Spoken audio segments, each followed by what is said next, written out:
Vous êtes en couple, jusqu'à présent tout allait bien, et depuis quelque temps, vous voyez bien que le lien se met à s'effilocher, que dans la relation vous ne vous y retrouvez plus, qu'il y a davantage de conflits que de moments complices, et que quelque part, la connexion est en train de s'éroder entre vous. Si vous regardez cette vidéo, c'est que vous avez envie que les choses changent et qu'elles changent dans le bon sens. Alors on va parler ensemble, non seulement dans un premier temps des causes potentielles à ce lien qui s'effrite entre vous, puis nous irons voir sur quoi vous avez un pouvoir. Parce que, évidemment, l'objectif de cette vidéo, c'est de vous donner des clés pour améliorer la situation si c'est ça que vous recherchez. Et nous irons voir les deux points sur lesquels vous avez un énorme pouvoir, dès à présent, de changer les choses et d'améliorer la relation. Qui je suis pour parler de tout ça? Je m'appelle Sarah Jane DeHale, je suis passionnée par les relations humaines depuis des années et dans un programme que j'ai créé qui s'appelle Libération radicale, eh bien, j'accompagne des êtres humains à réparer leurs blessures invisibles pour s'épanouir dans leurs relations et surtout pour attirer à elles des relations qui leur font vraiment du bien. Et je reste convaincue que nous avons un pouvoir immense en modifiant qui nous sommes d'aller ensuite faire évoluer nos relations. Et on va évidemment le voir ensemble. J'écris régulièrement sur les réseaux sociaux, je partage des vidéos aussi, certains d'entre vous me suivent sur Instagram et sur LinkedIn, et vous le savez, sur la chaîne YouTube, je suis extrêmement spontanée, je n'ai pas de prompteur, et donc je vous remercie par avance de bien vouloir soit noter ce que je vais vous dire pour bien le retenir, soit de vous aventurer à regarder cette vidéo plusieurs fois si d'aventure je manquais de structure. Et je vais faire de mon mieux pour cadrer ma pensée. Dans un premier temps, on va parler du contexte et vous assurer que vous vous retrouvez dans la situation ou dans une des situations que celle qu'on va aborder aujourd'hui. Je parle ici non pas des relations qui sont toxiques, mais des relations qui sont en train de s'effilocher et de s'abîmer. C'est-à-dire que vous mesurez que vous aimez la personne avec laquelle vous êtes et que pour autant, la relation vous échappe. Et que plus vous essayez d'améliorer les choses et de faire des pas vers l'autre, et plus vous vous sentez rejeté ou abandonné ou pas reconnu. Et donc, plus la relation se détend encore et encore.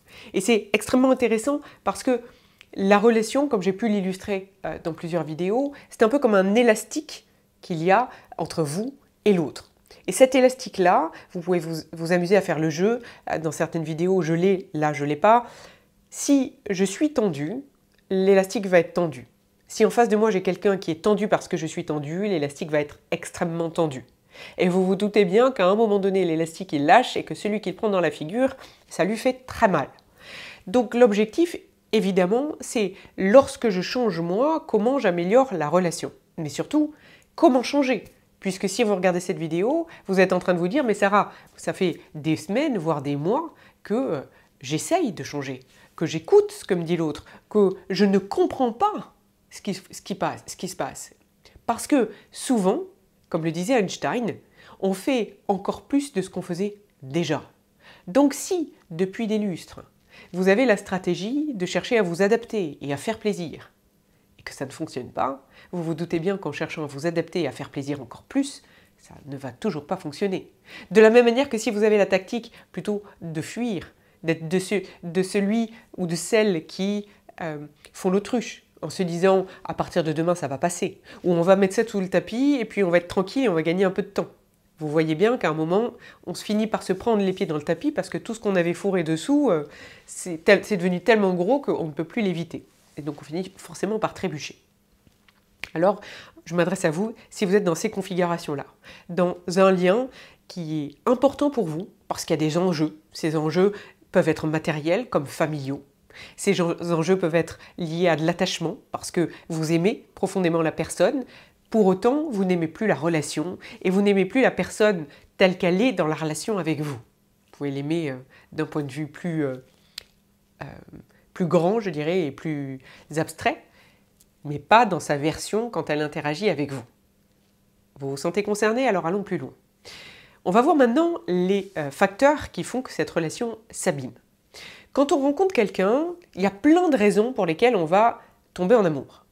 Certaines raisons, comme j'explique dans d'autres vidéos, sont liées à la passion et plutôt à quelque chose qui est de l'ordre de l'hormonal et donc ne va pas créer de l'attachement pour autant.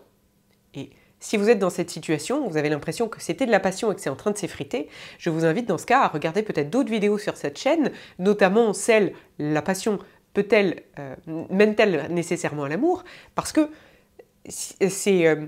il va falloir travailler l'attachement dans votre lien. C'est-à-dire qu'il y a peut-être eu un embrasement et un cocktail hormonal et émotionnel, mais ça ne veut pas dire qu'il y a suffisamment de fondation entre vous pour que vous puissiez aller maintenant affronter l'adversité de la vie.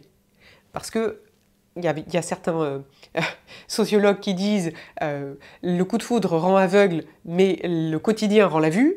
Et donc, à un moment, on se retrouve là dans cette relation à se dire mais qui est cet autre? Donc ça, c'est un des premiers sujets qui n'est pas forcément celui qu'on va aborder en profondeur aujourd'hui. Il y a un autre sujet, c'est celui qui me passionne beaucoup, celui des blessures émotionnelles enfouies. Nous portons à l'intérieur de nous des chocs, parfois même des traumas, qui finalement ont créé des impacts dans notre système émotionnel, sauf qu'ils sont invisibles. Évidemment, si vous avez une plaie ouverte, vous allez vous soigner. Mais certains d'entre nous ont mis sur des plaies qui sont invisibles, des sortes de sparadraps, et puis ont contourné la vie en espérant qu'ils n'auraient pas à s'en occuper et que ça ne leur ferait pas mal.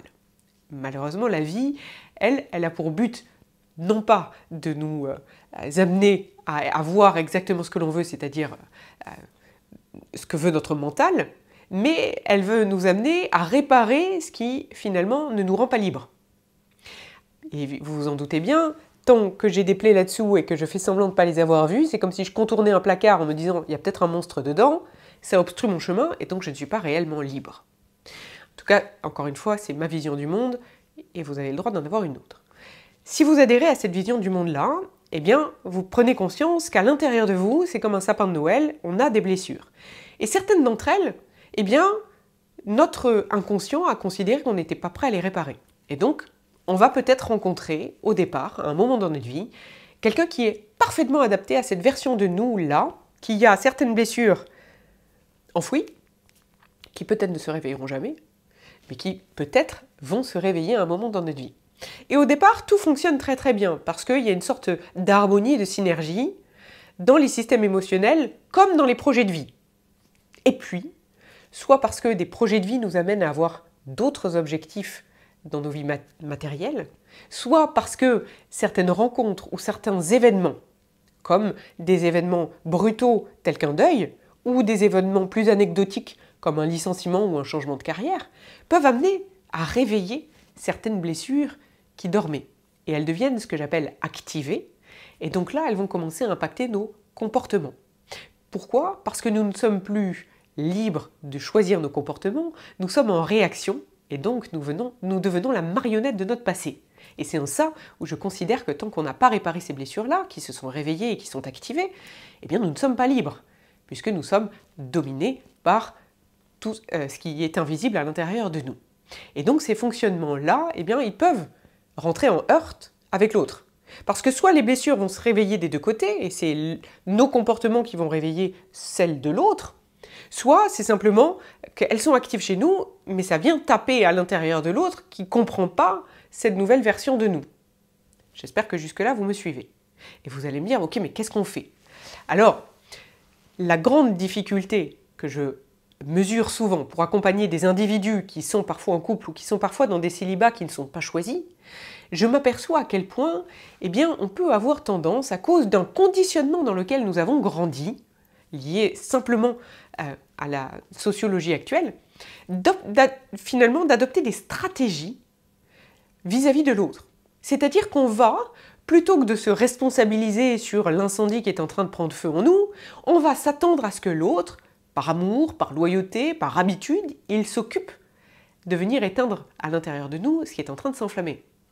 Et donc on s'attend à ce que l'autre, il voit ce que nous, on est incapable de voir nous-mêmes, c'est-à-dire que tout va mal et qu'il mesure nos besoins sans même qu'on ait à les exprimer et qu'il vienne en prendre soin, soit qu'il s'ajuste et qu'il s'adapte parce qu'il puisse remarquer à quel point on ne va pas bien et que quelque part il nous aide, et donc on est énormément dans une forme d'attente et d'exigence vis-à-vis de l'autre.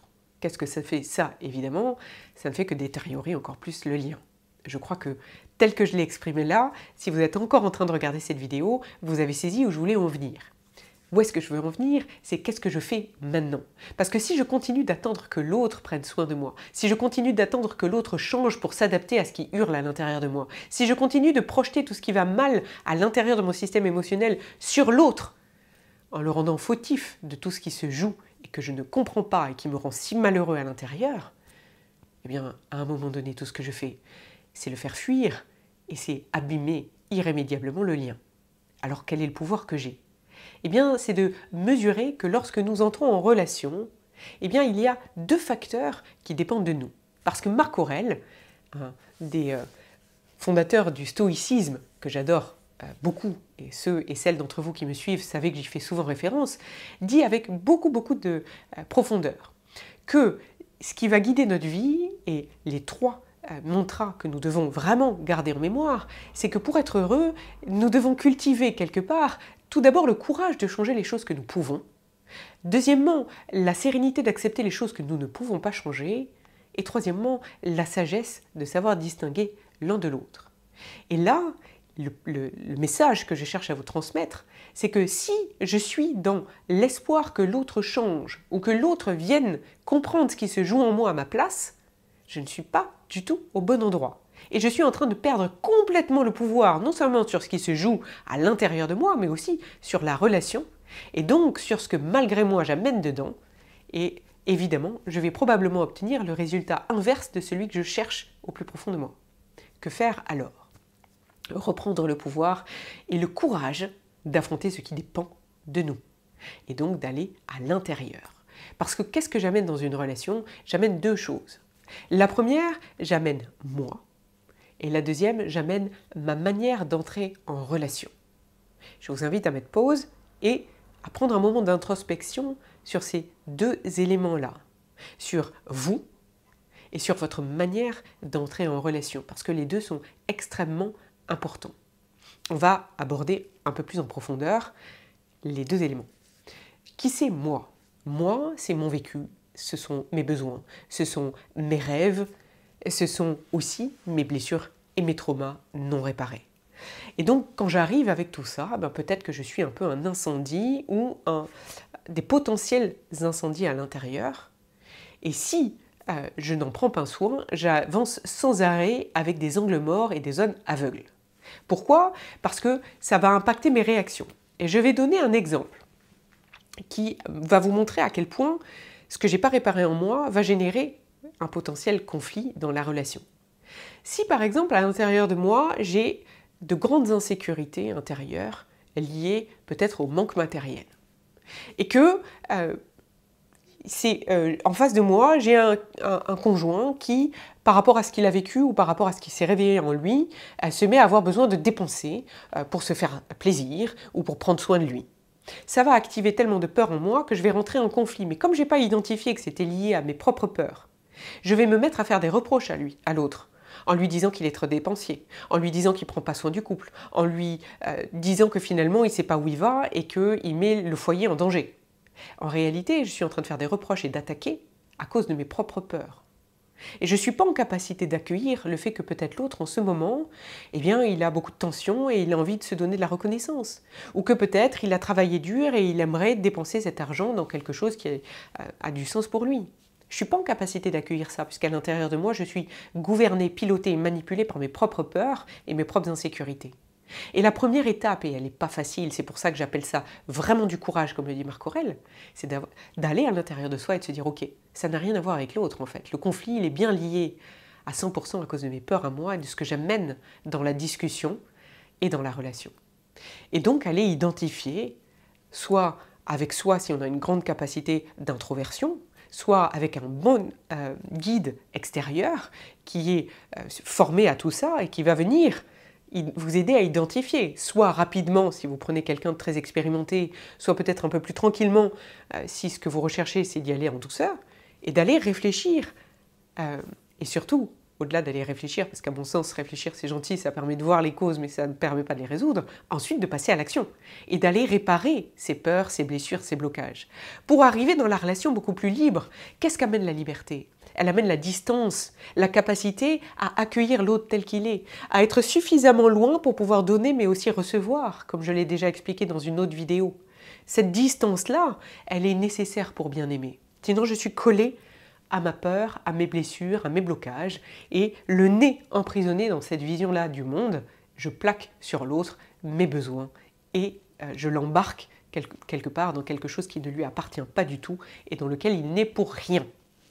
Une fois que j'ai identifié ça, eh bien, il y a aussi la manière dont j'entre en relation. C'est le deuxième point. Parce qu'évidemment, si j'ai construit tout le temps la vision de la relation comme étant du donnant-donnant, eh bien certains d'entre vous vont me dire « mais pourquoi ce serait à moi de commencer ? Et pourquoi j'embarquerais pas plutôt l'autre dans une thérapie de couple ? Et pourquoi j'irais pas plutôt balancer l'ardoise de tout ce que j'ai identifié comme l'autre n'a pas fait et combien moi j'ai déjà avancé et combien moi j'ai déjà travaillé sur moi-même ?» Et là, je suis plutôt dans une vision du couple de l'amour-condition, qui pour moi est très très loin de l'amour inconditionnel et très loin de l'amour qui permet de nourrir un lien vrai. Parce qu'en fait, qu'est-ce que je fais ? Eh bien, j'attends de l'autre qu'il change en même temps que moi ou qu'il me donne la réciprocité de ce que je donne moi. Et là, on perd un temps précieux parce qu'on n'est pas dans le présent, on est finalement dans une projection de ce que l'on aimerait et on passe complètement à côté du lien. En tout cas, je le dis encore, c'est ma vision du monde. Si vous voulez vous accrocher à ce dicton-là de œil pour œil, dent pour dent, ou de il a souri, je souris, mais s'il n'a pas donné, j'irai pas donner et j'ai déjà trop fait, peut-être que votre réservoir d'amour dans ce lien-là est complètement vide et que vous ferez le choix de sortir de la relation pour aller tenter une expérience ailleurs. Et ça vous appartient et loin de moi l'idée de porter aucun jugement parce que chacun sait mieux pour lui-même.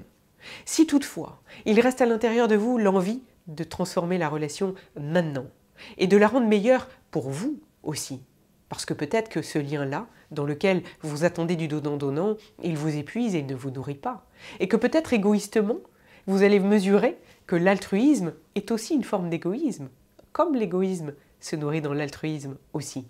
Et vous allez pouvoir, là, vous dire « j'ai tout à gagner », autant que l'autre, à me mettre maintenant au travail de comment je nourris le lien différemment et de comment je provoque un réel changement dans ma manière d'entrer en relation. Et de ne plus entrer en relation avec l'espoir d'une stratégie de pouvoir qui va amener quelque part à chercher à dominer l'autre en le contrôlant, ou bien par la fuite qui est une autre forme de contrôle, parce que du coup je l'évite, ou bien avec des tenues de compte et des tableurs Excel. Ok ?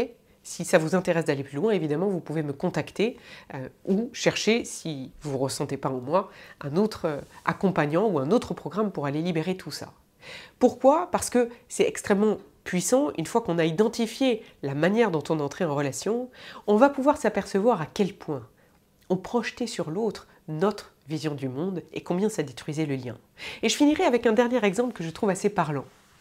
Si, par exemple, vous adorez les voyages ou vous adorez les fêtes mondaines et que vous vous dites « ah ben moi c'est ça que j'aimerais » et donc vous allez avoir tendance sans vous en rendre compte peut-être à offrir ça à l'autre aussi et à pas comprendre peut-être pourquoi il ne vous l'offre pas lui en retour. Et en face, il est probable, et là je parle de mon expérience parce que c'est ce que j'ai vécu autrefois, il est probable que vous soyez en relation avec quelqu'un qui a des aspirations et des attentes du monde qui n'ont rien à voir avec les vôtres. Et donc si vous vous attendez à ce qu'il vous aime de la même manière que vous aimez, de la même manière que vous avez projeté que c'était bien d'aimer, vous passerez votre temps à être déçu et de projeter cette déception dans le lien. Et donc quelque part, de laisser croire à l'autre qui n'est pas à la hauteur de ce que vous voudriez, alors qu'en fait c'est simplement que vous attendez de lui quelque chose qu'il ne pourra pas vous donner et que personne ne pourra vous donner, parce que personne n'est vous et personne ne voit le monde comme vous. Est-ce que c'est plus clair comme ça ? Je crois qu'il est précieux aussi d'aller identifier d'ailleurs comment l'autre exprime son amour et de lui permettre d'avoir cet espace, de l'exprimer d'une manière qui est très différente de la nôtre. Parce qu'au départ, quand on se rencontre, eh bien, on a plus de curiosité, plus de distance, plus finalement de liberté à l'intérieur pour accueillir cet autre dans sa singularité. Et on se fait rattraper par le quotidien quand on n'a pas réparé nos blessures. Parce que justement, on a très peu d'espace et qu'on avance à tâtons et un peu frileusement dans nos relations. J'espère que c'est plus clair pour vous.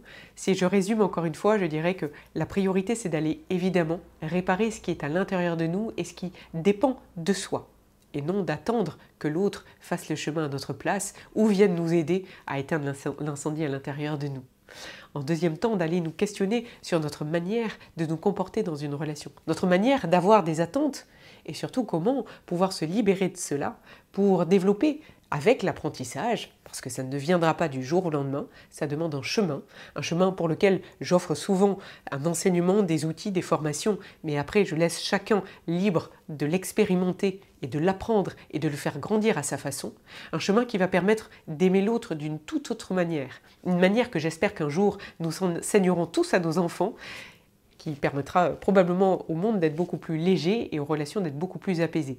Une manière d'aimer qui laisse beaucoup plus de place à l'autre et donc le lien devient vrai, le lien devient un terrain dans lequel on peut cultiver la curiosité et accueillir l'autre exactement pour ce qu'il est.